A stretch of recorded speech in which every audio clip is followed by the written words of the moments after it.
Welcome back to the SPL desk, everybody. Aggro joined by Toli. We changed it up a little bit. We got to the desk instead of the caster set, so we can get a chance to break down the games that we're about to see. We've already seen 2 sets so far today. Now moving into the last one, it's going to be Dig versus Obey. Dignitas doing really well earlier today, 2-0ing Mouse Sports, and then it was actually Obey Alliance taking a spill to Rival 0-2. Not really surprised about either performance, but this one, I can't predict this one. Yeah, I mean, this is going to be awesome to watch. Rival end up 2-0 so far on this young season. Obey Alliance looking to find their first win so far, and they've got a tough task ahead of them because Dignitas, we got our first look at them earlier on today, and man, did they look like they didn't miss a beat from last year. Not at all. It looks like the same exact roster from, well, it actually is the same exact roster from last year, but their performance was definitely the same as it was in Season 4. Maybe not towards the ending of Season 4. Took an early spill there after they lost the upper bracket, dropping into group play. Took 2 early losses. Couldn't find their comeback mentally. Look, this team, everyone is a star player, but for me, it's always been QvoFred in the jungle who ends up being the impact player for them. He certainly was during Season 4, and man, even earlier today, the same sort of picks, the Nemesis, the Robins, he was obliterating the opposition. And he can also play the Guardians here of Season 4's footage of him playing Kabrakan, something that Cherio even likes to play, a very popular god in that regard, and QvoFred has this flexibility, and I'll tell you what, if he's going to be allowed to be played Nemesis again, 9th pick from Obey Alliance, I'm going to lose it on Twitter. You're already pretty hung up on that. I'm still hung up on that 9th pick Nemesis, I should say. And I can't blame you, especially when it's someone as prolific as QvoFred is with that selection. Again, we talked about it a little bit on the cast, but I want to go over it again in case you weren't with us. I'm of the belief that the Dignitas had one bad week, and that was all it really came down to, that there's no reason to not consider them a top-tier team coming into this season. Oh, I would have to absolutely agree with you in that regard, that Dignitas couldn't really stack it up here at the Super Regionals, but Obey Alliance as well, they, I think, taking a little bit of a hit mentally since their Worlds performance, didn't really get as far as they definitely would have liked to, but now with a different support player, iRaffer, we saw how he played earlier on against Rival. Not what I was truly expecting. His itemization choices a little bit questionable, going for Gauntlet of Thieves so late in his build. Let's just some early deaths I expect. Yeah, Obey still trying to work out, the new support there. Support's so critical to a team's cohesion and how they work together as a unit. I hope that they're going to work it out, and I really think they will. Raffer, a phenomenal player. The rest of Obey, phenomenal players. And the guy that kind of everyone expects whenever they look at Obey Alliance to be the guy is PrettyPriMe. Didn't get a chance to see him really have a great set in his first debut here in Season 5, but when you take a look at his Season 4 stats, 56 and 24, the win-loss, a beautiful KDA as well. This dude is just an amazing mid laner that is going to need the support of a guy like Raffer in order to look as good as he usually does. Now, even though he was playing the Raijin in the first game against Rival, I think he was just getting too much pressure from Ice Ice Baby's Dashi, from Wolfie's Raw. Those snipes from Wolfie's Raw was just off the wall there, and that really disrupted any sort of momentum available for PrettyPriMe. And then the second game going Nual was a nice little touch, but the problem was they didn't have the front line that they really wanted to. Xaliea playing the hell there is good for team fighting purposes, and it's good for long, drawn-out engagements. But not having that frontline presence means you're not going to be the primary engager. You're just kind of waiting for the action to unravel. So what is PrettyPriMe going to play this time? Well, we don't have to try and predict it. We've got picks and bans ready for you. Game number 1 between Dignitas and Obey Alliance. Dig coming off their victory earlier today over Mouse Sports, and a very dominant looking victory at that. Obey faltering pretty heavily. It wasn't really that close of a set. Game 2 close, game 1 not really the case, so trying to bounce back there. Dignitas in that first pick selection, immediately going to ban away Cirquet, a god that we haven't been able to see yet in competitive play so far in Season 5, I believe. I'm not really surprised Cirquet banned away. There's so many junglers that you can really opt for, and Cirquet has a very specific play style of focusing out one individual target, not having the best AoE damage as opposed to, like, let's say a Susanoo did in that last game. And I'm expecting maybe a same kind of style here from Team Dignitas. QvoFred can easily pull that out anytime he wants. Well, Thoth and Cullen, the 2 bans. Dignitas very focused on CaptainTwig with those 2 assassin bans, and just like what Obey had to deal with in game 1 against Rival, they leave open Dodgy, and Dignitas going to take it off the board right away. So this is the first time we'll see QvoFred. I imagine that's going to be in the jungle for QvoFred, pilot that one. Obey Alliance, again, very similar to what they did up against Rival. They give up the Dodgy and immediately lock into Sylvanas. This just must be a pick they feel comfortable with going into the very heavily prioritized assassin. I would agree with you. I think that not only that, but it's also iRaffer playing for Obey Alliance on the support. A newer player for the squad, trying to find his role and what he's going to be bringing to the table. Sylvanas is his comfort pick, and it's no surprise they're prioritizing it here.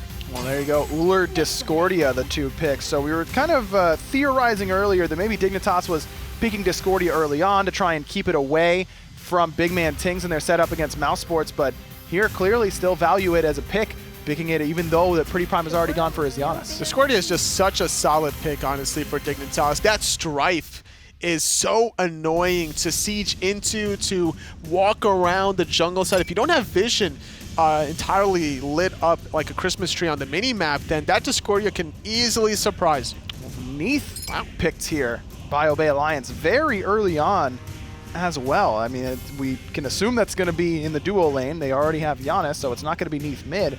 What about Team Dignitas' composition makes you feel like Neath is worthy of this early selection, Tully? Maybe against Ullr, doesn't have any sort of CC immunity. Maybe against Dodgy, whenever Dodgy looks for a gank in the solo lane, then potentially we could see the World Weaver coming to follow her. With this Athena ban, we're looking for more kind of global pressure off the table. Yeah, it could be. Either way, I mean, you said it against the Ullr. If I'm Ullr, I think I'm pretty stoked to see a Neath on the other side, because you just pressure her out a little bit. She starts to backflip. You have time to switch stance and axe her before she lands.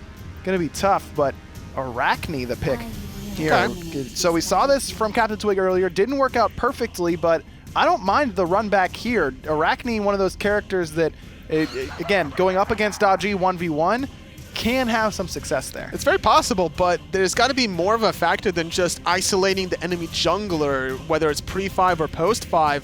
It's more about how you're going to be providing that team fighting presence. Something that CaptainTwig is really known for is his Osiris a lot, and surprisingly enough, they banned it away themselves, considering they were the next pick. And what is going on with Obey's draft? They just last 2 picked Arachne and Chang'e. Arachne, Chang'e. Neath, Arachne, Chang'e, their last 3 picks. Bet you couldn't have picked those out of a hat to find this draft for Obey Alliance. Well, Obey looking for their first victory here, going into the bag of tricks. I imagine it's going to be Chang'e solo. We can't imagine it's going to be Giannis, though. Giannis jungle, we saw it earlier. I'm done trying to predict in Season 5. It's already not going to work. Tully, I'll make you predict, though. Who do you think wins this one? I think Team Dignitas, hands down, wins this composition. There you go. Obey Alliance looking for their first victory. We got the casters. It's Tom and Taco to take it away. You know, Tully said he thinks that Dignitas wins his composition, but the competition might go in a different direction. Tom Banninger and Taco here switching things up a little bit different here, but for me, I really like Neath with the Arachne.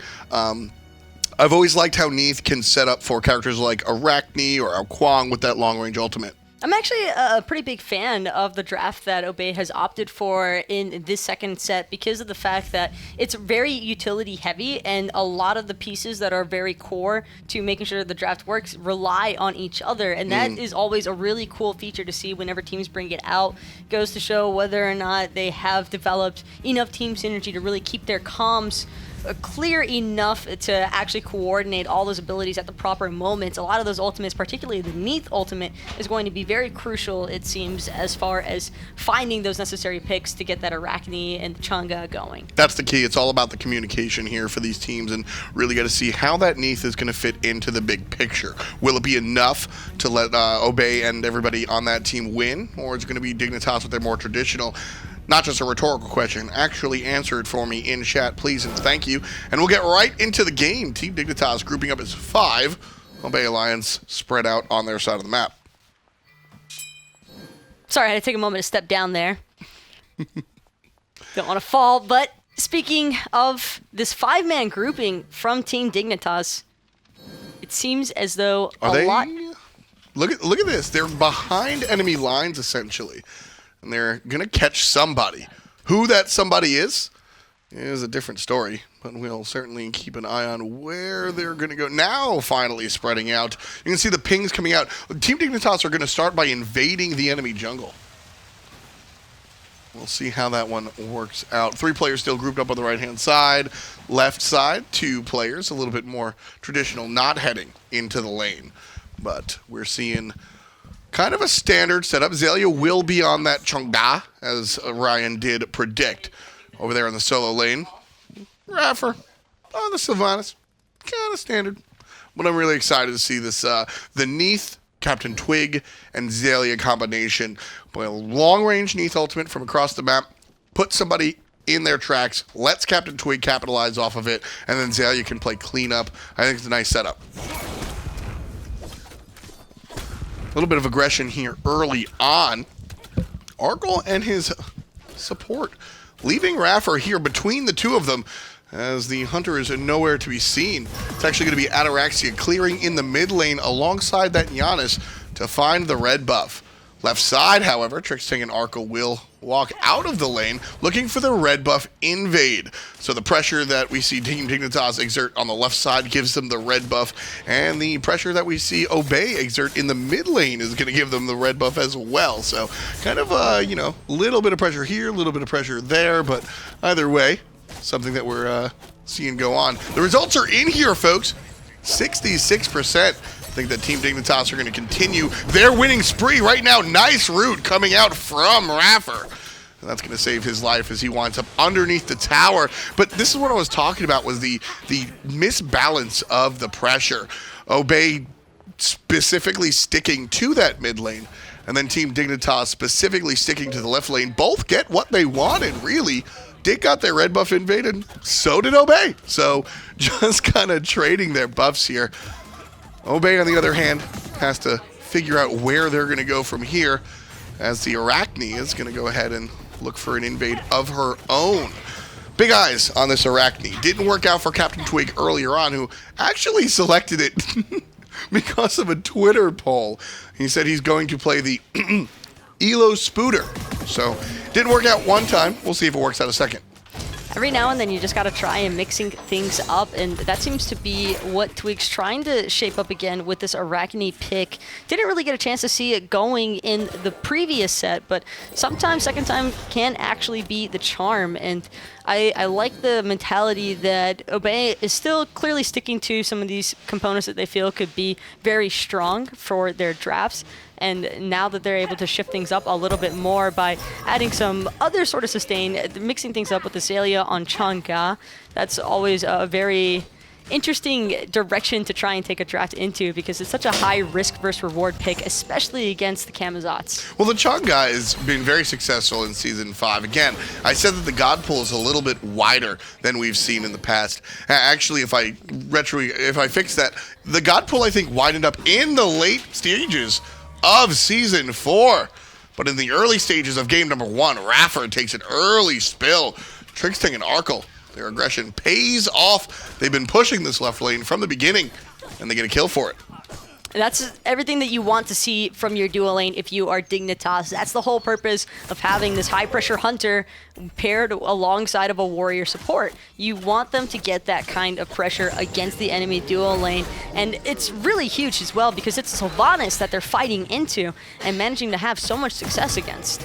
Going back to this Chang'e pick, I really want to focus on this character, because I think that what Xaliea is going to be able to bring from this Chang'e is both the traditional sort of tanky fight maneuverer, right? He's going to be around the team fight as if he was playing a warrior, but he's also going to be providing a lot of damage, and specifically that ultimate, Taco, can be a little bit scary. It is mildly concerning if you're Qvo, because you want to try and avoid that lane. Don't want to expend your ultimate against a god that has a very high chance to just immune it out with that second ability. The dance from Chang'e is so great at avoiding some of those higher CC ultimates that you might expect to be an issue. But more importantly, Qvo's whole purpose here, I feel, is just to try and target out PrettyPriMe. Daji is a great god for just consistently hunting down that Giannis. That's exactly what he's going to be searching for as the game continues going on. Xaliea is stuck underneath the tower here. but going to be able to push up in a little bit. Does have the ultimate available should anybody choose to gank, but like you said there, I don't know if that's going to be in the prerogative of the guys on Dig. The thing about Chang'e solo and running her is that you're going against an assassin, Camzotz, so you know to expect a ton of damage. The early game, this is never going to go in a Chang'e's favor. However, if Xaliea manages to hold his zone, not really take too many early spills, then he'll have a very great chance in the mid to late game to be a bit more impactful than the Camzotz in team fights. One of the nice things that Chang'e has is the ability to heal the minions. Now, like you said, it's not going to give her dominance over the lane, but so far, it's been enough for her to really be able to clear at least off of the tower to a certain extent and keep up in the farm against the enemy Camazotz. Now, she will get some gold, unlike previous years. We will get some gold underneath the tower, but it is way much lower in comparison to actually keeping those minions off the tower. It's also pretty cool to see Xaliea actually flexing for that Warrior's Blessing as a starter active as opposed to maybe a Mage's Blessing even. The Warrior's Blessing simply because he's expecting to be using his first and third abilities, get a little bit more poke return damage onto Variety, rocking that Camazotz. Alongside the Warlock staff, you can tell that this Chang'e build is aimed not towards the mid game, more towards the mid to late game, because when you pick up that Mage's Blessing, it's a nice early boon of CDR, but if you're stuck in that, if you're stuck over there in the solo lane, you have so many other options for CDR, whether you're going tanky with Breastplate or aggressive with Chronos or somewhere in between. That Mage's Blessing can almost be superfluous in a lot of the builds. So by going the Warrior's Blessing, ensuring that he's able to dance toe-to-toe with his opposition, and then of course the Warlock staff, welcome to Season 5, has to get those stacks. You can certainly expect as well that Xaliea knows without boots online, he's definitely going to have to play this lane a little bit more passive than what he would probably like to. It's never fun just watching a Camazotz sit on your tower line, but I do like the direction that Twig is taking this, and acknowledging the fact that his solo laner is in a losing matchup, not really fretting over trying to gank that lane, and instead using the power of Arachne to try and put pressure elsewhere. Exactly. I mean, his solo laner is losing, but by about 200 gold. I'm not worried about 200 gold when it comes to these characters. Xaliea can absolutely handle it, and he's been doing just that. So, well done for Xaliea. Taking a look at the other side of the map, though, Arkkyl and Trixtank versus iRaffer and Ataraxia. The new pairing here. And very interesting. We were talking off air about Raffer and his personality and how you'd think he works well with Nate. For Ataraxia, because Ataraxia's always seemed more of like the quirky, cerebral guy for his team. He really likes numbers, and he likes coming up with these unconventional hunter builds. Although he's stuck to the meta a little bit more in previous seasons, but I do feel as though this is an excellent pairing because Ataraxia's... Oh! Jump over the wall from QvoFred. The bat out of hell trying to bring one down. Can't find it. And there's a little bit of help from his friends. Neath Ultimate going to come all the way across the map. CaptainTwig going for the dive. And that's going to be the kill. One for Twiggy. But Variety answers back, putting the Arachne back to base. So it's 2-1. Dignitas picked up the first blood a little bit earlier. We just saw the 1-for-1. Can't even fault Twig in the slightest for suiciding there. He knew that he was going to go down, but he wanted to at least take Qvo with him, committing to that tower dive because he saw that Qvo spent those bees just a little bit too soon. Fully charged Neath ultimates take a little longer to reach you. My problem with that play, though, Taco, is the fact that Xaliea has just been hanging on. He's been playing this lane as very, very well to dance with Variety, and everybody's basically even with Variety an inch above him. Now, Variety has that kill. This might tip this lane just in Dig's favor.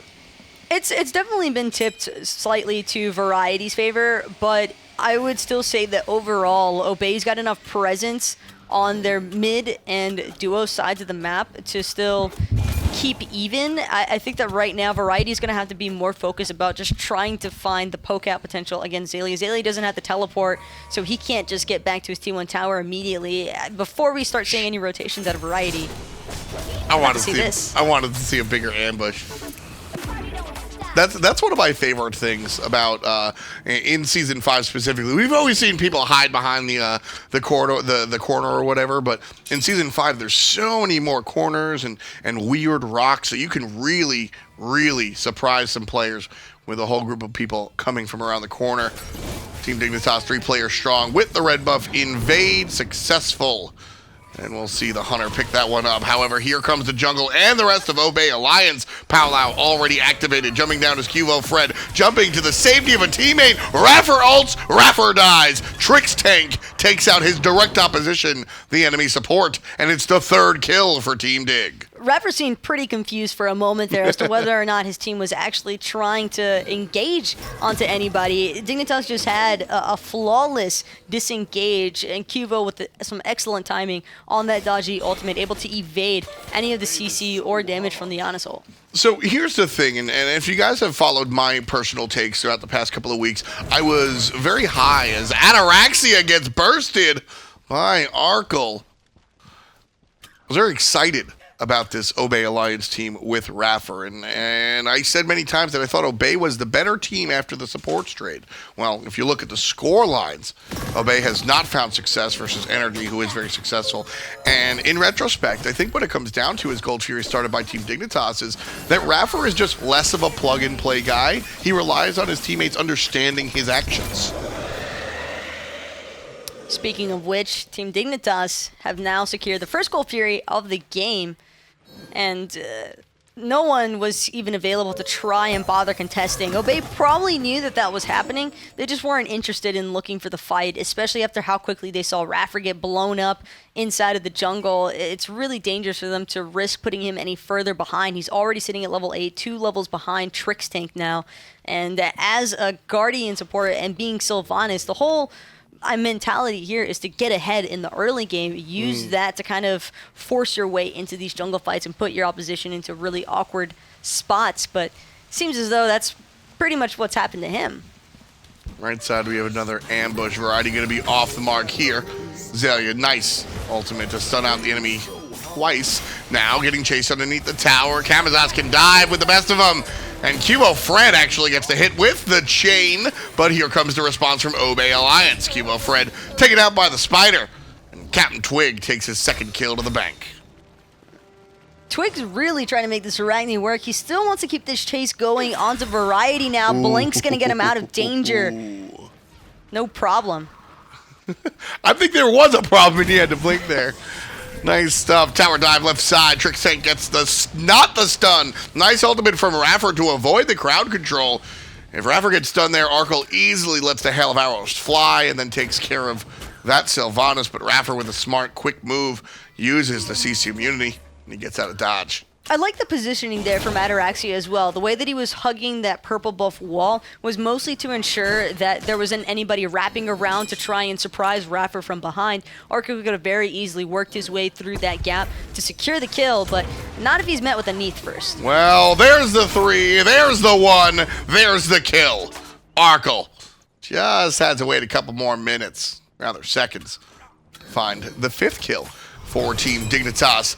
Right side of the map, Pyromancer will go to Team Dignitas. 2 separate objectives going to Dig uncontested.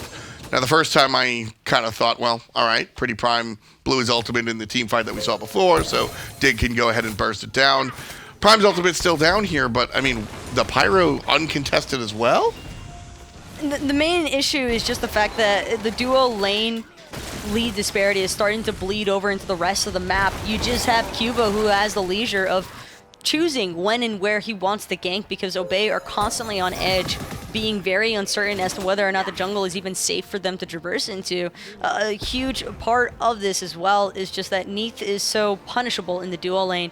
Neath is often talked about for being a strong mid laner because itemization favors her at the moment. Pen and Transcendence are both beautiful items to be assisting a god, an ability-based hunter like Neath, but when you're trapped in the duo lane and you're in these 2v2 situations, a god like Ullr, whose sole purpose in a game is just to run you down, try and explode all of his kit on top of you just to make sure that you're dead as quickly as possible, and Neath has no real escape for that. Not really at all. I mean, the backflip is one of the more predictable abilities. You backflip, you're getting hit by an axe. It's going to happen. It's a really tough matchup for Ataraxia to take up, and that's only being made as a decision because of the fact, actually, hold that thought, Twig having to use his ultimate just to get away from this dodge. The dot? Not yet. Not quite there yet. Dodgy, of course, are passive, piling damage over time onto the opposition. Easy tier 1 tower for Team Dignitas. They took care of the one in the solo a couple of minutes ago. Xaliea has been sitting on his tier 2 since then. But going back to it, Neith is picked here because they want that utility setup that can be provided from her global ultimate. And it's wonderful to have, especially for a guy like Arachne, where you want to get your auto attacks off, you want to stun them, and then just completely shred through whoever it is that you manage to catch. It's just really difficult to make it happen when your duo falls as far behind, and Ataraxia has really not been able to do much with that global ultimate. Yeah, I mean, it seems to have been the choice from each of these teams as Dignitas invades, or picks up their own red buff, excuse me. Dignitas chose to put the pressure on the left side of the map, stuck their dual lane there at minute 1, where Obey put Ataraxia in the mid lane so that they could push that pressure, and then both teams wound up invading, but looks like the strategy worked out better for Team Dignitas as you see the Uller 2 levels above Ataraxia's Neith. Cold Fury respawning already as they were able to pull that first one, and as soon as it's up, it's already going right back down. Dignitas wastes no time whatsoever in securing the second Gold Fury of the game. Just so much damage on that objective early on. That's the second time we've seen the Gold Fury just burned down. And again, I'm keeping track. The third uncontested objective for Team Dignitas. Obey Alliance are playing too passive. I mean, that's the only way to say it. Just the passivity is way too high. It's not by choice, though. They are playing incredibly passive, but it's not because they want to. It's just because they have to. There's no way that Obey could possibly try and contest Dignitas with the lead that they've currently built up for themselves. Right now, they're trying onto Variety, probably the most vulnerable member. Everybody is there. Blink's going to come through from Twig. He might be able to catch him, finally gets him locked up inside of that spiderweb. Yeah, half HP for the Bat. Goes into the ultimate already. Trixtank trying to keep Obey Alliance at bay. Variety thought about going in, but then definitely decided better. Goes back towards his tower. Meanwhile, mid lane, there's a nice jump from QvoFred. 1 chain, 2 chain. Get out of my lane. QvoFred playing insane. Kill number 6. As the team fight on the right-hand side goes a different way. Trixtank very low. Obey Alliance on the chase, but now the target has swapped. CaptainTwig looking for Variety. There's a toss from the Discordia. Zyrhoes going to hit off of the wall. That's unfortunate, but no kills for Obey. Just look at everything that Obey has used within the past minute. And sure, there were a lot of ultimates dropped from Dignitas as well, but Obey just invested so much in trying to gank Variety in the solo lane, despite him still having his ultimate available, despite him still having his blink up and running. And it's just a very curious decision for them to try and drop down one of the more mobile gods on Dignitas draft. And I'm also waiting for Obey to really come online as you see Dignitas pushing them back into their tower, into their world. The Warlock Staff, the Boots, and the Lotus Crown just now finished by Xaliea. I mean, now is when Xaliea is going to actually make an impact. The Chang'e is not really doing anything in that super early portion of the game. But it might be too little too late already. The primary concept here is for your whole team to stay on par. But poor Ataraxia has just been absolutely abused. Sure, he only has 1 death to his name, but every single time he's shown his face in duo, he's just keep getting pressured out. Either that or it's iRaffer trying to peel for his ADC and ending up dying in the process. Number 4. 4 separate objectives taken by Team Dignitas with not an Obey Alliance sound. Now with the Fire Giant, Team Dignitas going to walk up the right-hand side, take care of that tier 2 tower. Variety is just zoning. In all fairness, we've seen success from the other teams that have had these recent roster swaps. It's not always the dream as soon as you make a pretty big roster change. Having a support come in to a fresh new season and start trying to blend with everybody else, it won't always be smooth sailing, and this is probably just part of the growing pains that Obey is going to experience for a little bit in Season 5. It's evident that they're not all on the same page, but the key word here is yet. Yeah, that's the big point for me. Specifically, I brought up iRaffer specifically, but in general, it's actually weird to just hit the ground running with a new roster, with a roster change or a whole new roster.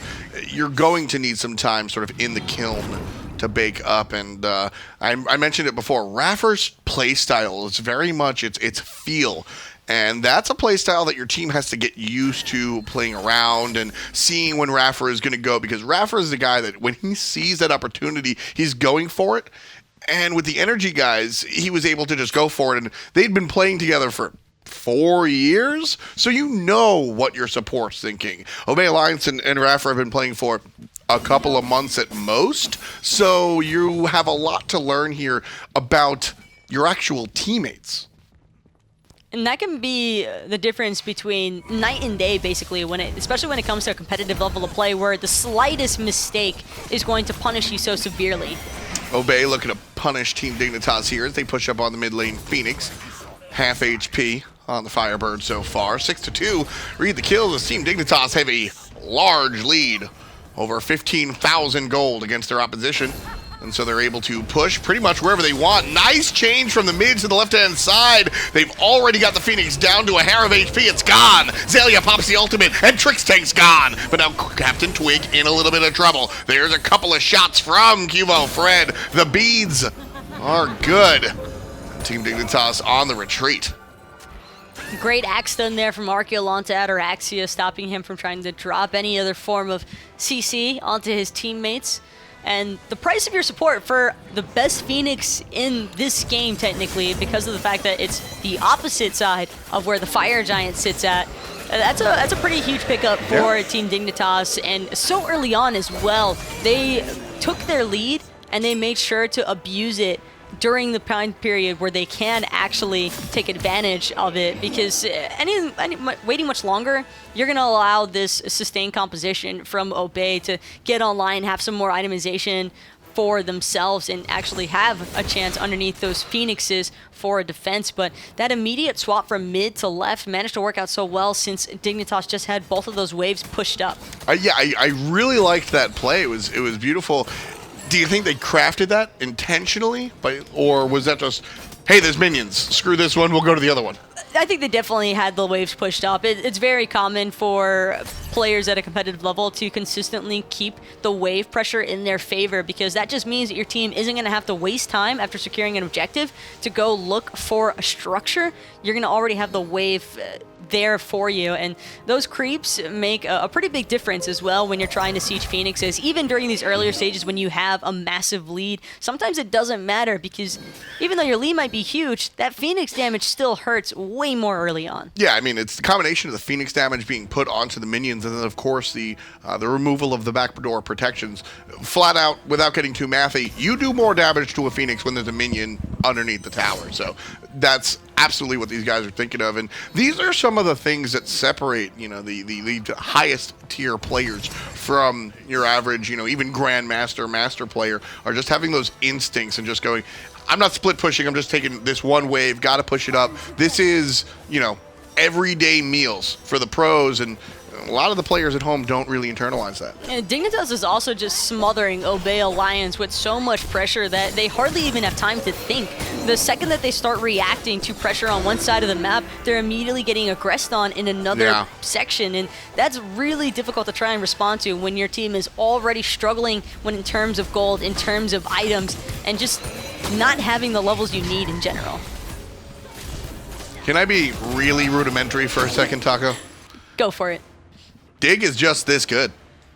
I mean, I can't say it enough. Missing Worlds was the fluke. Arkkyl was sick. No Johns, no excuses, but variables, yes.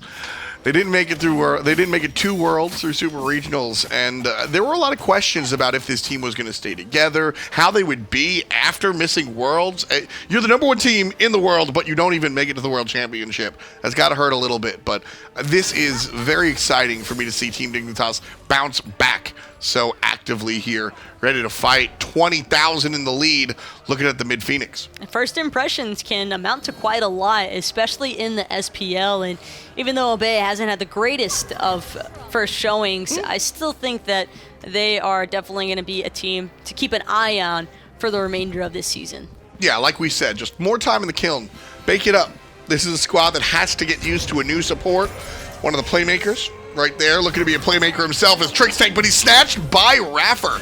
Nice pull coming out from the Sylvanas player. Tanking the tower, already down to about 20% HP. Here comes a chase. Nice ultimate coming out from Zyrhoes, but still, good D. Everybody's just been ignoring Variety in the back line. He's been harassing Ataraxia the entire time. Xaliea now dropping that Chang'e ultimate, trying to get a little bit of CC for his team to react to, but it's going to be CaptainTwig who gets blown up in the process of trying to eliminate Trixtank. He's down for 50 seconds.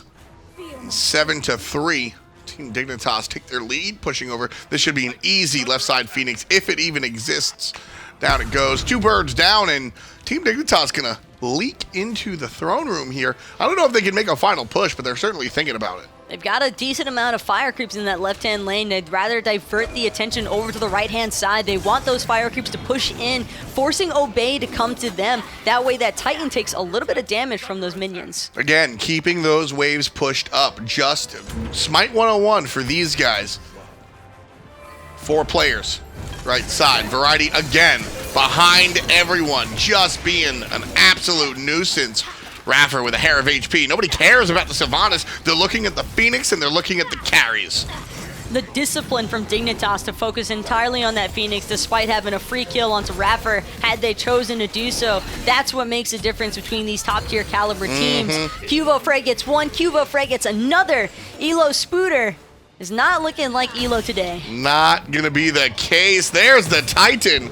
Wonderful stuff coming out from these guys here again. Team Dignitas, a return to form. Certainly looking like the Dig from last year. And that was an incredibly dominating performance out of them. And again, can't say it enough though, Obey clearly having some early season struggles. I definitely expect them to be a team that knows how to bounce back though. Wouldn't be surprised to see them put up way more of a fight in this second match. I think they're gonna try and orient a little bit more of their draft to favor pressure on equal sides. Sure. That way they're not just automatically putting themselves at a downfall. Yeah, interesting stuff. Everybody kind of performed on Team Dignitas there, but if you've got somebody special in your heart, let us know who you think the MVP there is in Mixer chat. For me, I got no clue. I'd probably have to favor Qvo. Yeah? Honestly, he just kept consistently burning out those actives. We'll see if it's QvoFred or otherwise. Thank you, and we'll take a look at the desk. Take a look. Here's the desk. Aggro joined by Anatoly. Totally Obey's struggles continue. Another game where they just never looked like they were fully in it. You know, I really liked their first 2 picks of Sylvanas and the Giannis. You have mobility and engagement. The problem was Dignitas abused the Sylvanas here by picking Amaterasu for Trixtank. You just ulti him off cooldown, you lock him down, and then Obey proceeded to pick Neith, Arachne, Chang'e for their last 3 picks, and that's where I started to scratch my head. Yeah, that was turned out to be a little bit rough, but honestly, the Giannis picked it as well. PrettyPriMe was sitting at the bottom of the player damage charts, even towards the end of the game, though Obey never really seemed to get off the ground. I mean, CaptainTwig picked up a couple small kills on the right-hand side of the map, but those didn't end up really coming to fruition for anything. The Chang'e pick, is that really something that I want to see again? Probably not, but I've always kind of been a Chang'e hater for what it's worth. It is something that I don't want to see happen is QvoFred at Dodgy again, because when he gets it, he has MVP-type performances. He is your MVP for game number 1. 4, 2, and 2, almost 11k damage on the Dodgy. Giving one of the best junglers in the game, one of the best junglers in the game, is probably going to turn out pretty poorly for you. You know, there's a reason why Team Dignitas first picks this goddess for plays like this. Abusing a Chang'e in the solo lane, relatively easy to do. You know, even a Neith ultimate, not going to really stop that sort of action here. He was just all over the map, honestly. QvoFred did not allow any breathing room, especially for Ataraxia. Now, this was the play where Ataraxia had his very first death in the game at the 17-minute mark or so, but even before that point in time, he was the 2nd lowest net worth before he even had that death. He was getting bullied out by Arkkyl. Yeah. Everything just kind of going Dignitas' way, and this one, they find the game 1 victory, continue to stay perfect so far in this young Season 5.